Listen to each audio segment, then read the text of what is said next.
Did you know? The Ghost Lighthouse Keepers, 1900. Far out in the North Atlantic, on a cluster of jagged, wind-scoured rocks known as the Flannan Isles, there stood a lighthouse built to defy the sea. It was isolated even by lighthouse standards, miles from the nearest land, surrounded by constantly shifting weather, where fog could roll in like a living thing and waves could rise without warning from a calm horizon. In December 1900, 3 lighthouse keepers were stationed there. They were not novices. They were men used to solitude, used to storms, used to the kind of isolation that would make most people uneasy after a single night. Their job was routine but vital: maintain a light, record the weather, and ensure passing ships didn't meet the deadly rocks hidden beneath the waves. For days, nothing seemed unusual. But out at sea, ships passing nearby began to notice something odd. The lighthouse light was not visible when it should have been. No rotating beam swept across the water. No signal flickered through the fog. At first,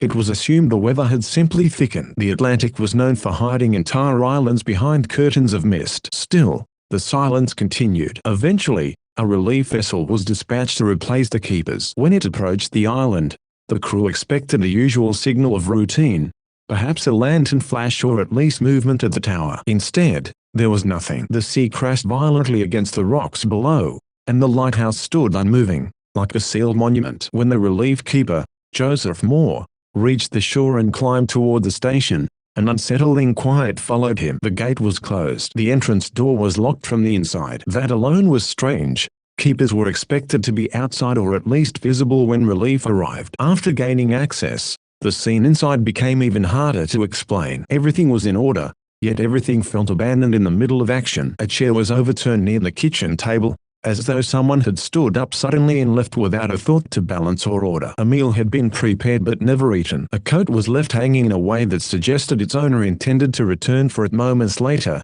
but never did. Oilskins and equipment were still in place, as if duty had been interrupted rather than completed. There were no signs of forced entry, no damage to the structure, no evidence of a struggle that would explain a disappearance. It was as though the men had simply stepped out of existence in the middle of their routine. The lighthouse logbook deepened the mystery. The final entries describe violent weather sweeping across the island. One keeper wrote of storms so powerful they made it difficult to secure equipment outside. Another entry mentioned a sense of unease, as if something had gone wrong beyond normal storm conditions. The language became increasingly strained, suggesting exhaustion and urgency. But when investigators later checked meteorological records from nearby ships and mainland stations, they found something deeply inconsistent. There had been no record of the extreme storm described in the logbook at the exact time of the disappearance. The sea had been rough, yes, as it often was, but not the monstrous, all-consuming tempest the keepers had recorded. This contradiction only deepened the unease. If there was no such storm,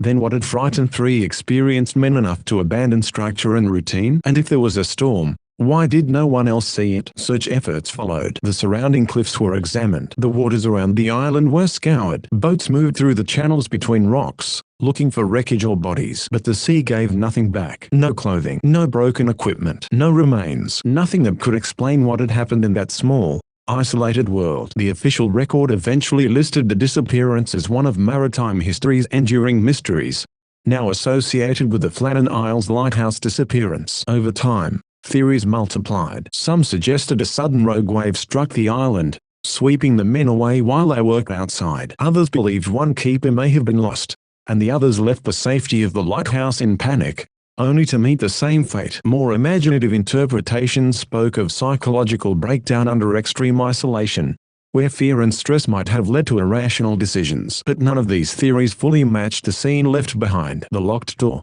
the untouched interior, the unfinished meal, the calm absence of bodies, all of it resisted a simple explanation. The lighthouse itself remained. It continued to operate in later years under new keepers, its light sweeping across the same waters that had swallowed the 3 men without leaving a trace. And even now, more than a century later, the Flannan Isles remain a place where the sea looks ordinary on most days, but carries the memory of a silence that never fully explained itself.